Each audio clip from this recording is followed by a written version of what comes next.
पहिल्यांदा आपल्या सर्वांना विद्यार्थी दिवसाचे खूप खूप शुभेच्छा। अगोदर तथागत भगवान बुद्धांनी ज्ञान संपादन करून बुद्धत्व प्राप्त केले।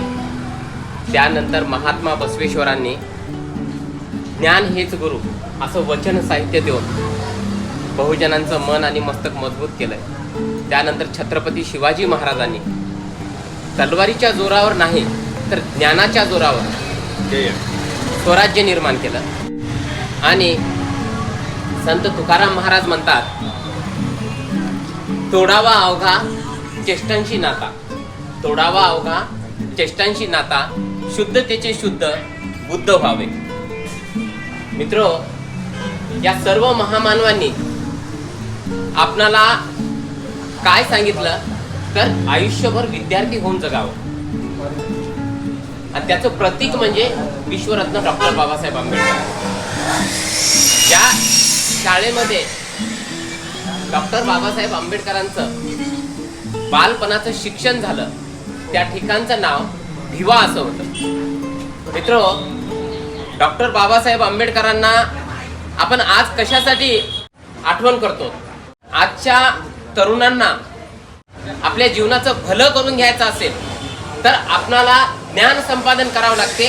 याचं डेमो जर कोणी असेल तर ते डॉक्टर बाबासाहेब आंबेडकर आहे। म्हणून आजच्या तरुणांनी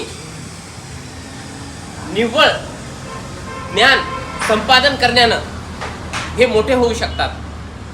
ज्ञान संपादन करणं म्हणजे काय तर चांगल्यातलं आणि वाईटातलं फरक समजून घेणं, यालाच ज्ञान संपादन करून घेणं म्हणतात। कारण प्रत्येक देशाचं भविष्य हे नवतरुण असतात, विद्यार्थी असतात, आणि जोपर्यंत या देशातला विद्यार्थी जागृत होणार नाही, देशभक्ती कशाला म्हणतात, चांगलं वाईट कशाला म्हणतात, हे जोपर्यंत आपला या देशातला तरुण समजून घेणार नाही, तोपर्यंत आपण आपला राष्ट्रीय हितासाठी कुठलंही काम करत असेल तर त्याला दोन धार राहते। कुठल्याही ज्ञानाला तुम्ही कुठलंही ज्ञान संपादन केल्यानंतर कुठल्याही ज्ञानाला दुधारी असते।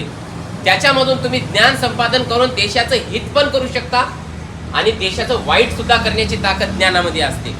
म्हणून ज्ञान घेते वेळेस सुद्धा आपल्याला कुठलं ज्ञान घेतलं पाहिजे तर आम्हाला बुद्धांपासून तर अण्णाभाऊ साठेंपर्यंत जी परंपरा आहे आमची, ती कोणती परंपरा आहे तर बहुजन हिताय बहुजन सुखाय ही परंपरा आहे।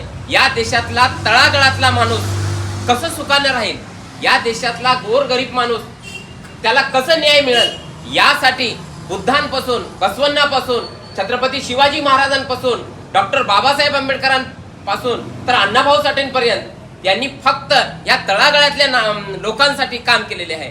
तर हे काम कशासाठी कसं केले तर या देशातला प्रत्येक माणूस विकास जर व्हायचा असेल तर त्यानं पहिल्यांदा स्वयंप्रकाशित झालं पाहिजे, स्वतःची सत्सद विवेक बुद्धीचा वापर करून जगला पाहिजे।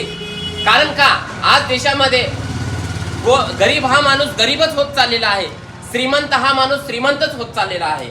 याचं कारण काय आहे तर अज्ञान आहे। मित्रांनो, आपणाला कोणाला चांगलं म्हणायचं आणि कोणाला वाईट म्हणायचं याचा संदर्भ जर समजून घ्यायचा असेल तर त्याचे संदर्भ एकमेव आपल्या महामानवांचे विचार आहेत। म्हणून डॉक्टर बाबासाहेब आंबेडकर एका ठिकाणी म्हणतात, जोपर्यंत तुम्ही आपला इतिहास समजून घेणार नाही तोपर्यंत आपला नवीन इतिहास घडू शकत नाही।